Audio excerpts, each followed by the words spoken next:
Tonight, we want to hone in on the creative industries which are finally allowed to operate under strict SOPs. While some may be excited to be back in business, let's not forget the challenging year the industry had and the many uncertainties ahead. How do we jumpstart recovery?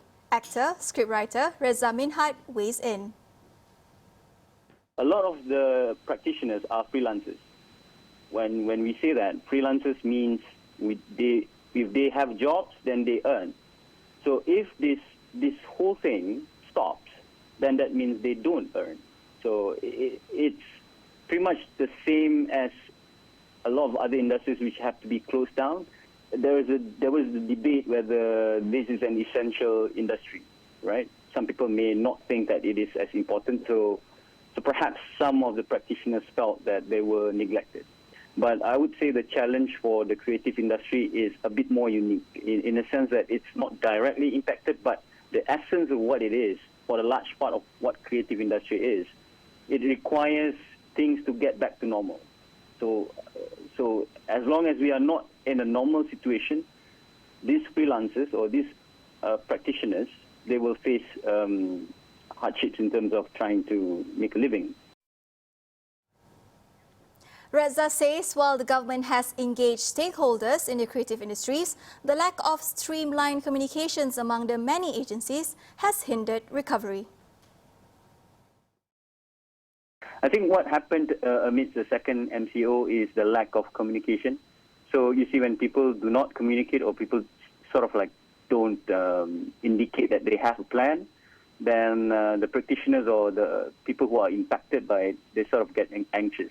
And when they get anxious, they tend to react to it. So this is something that we could have managed better. You see these programs are being enrolled through various agencies like Cendana, then there's My Creative Ventures, and then there's also Pinas. So I suppose in times like this, so it's better to have a coordinated sort of communication. So if you are talking about the creative industry, you should calibrate the whole thing into a centralized hub. Creative players, Redza said, should take this opportunity to experiment with new ways of delivery despite the pandemic. He also urges stakeholders to take recovery seriously to avoid having the same conversation for years to come. You have time to experiment with new ideas. If you see some of the countries abroad, for instance, they have experimented with having, for instance, shows outdoor. They have tried platforms. So this is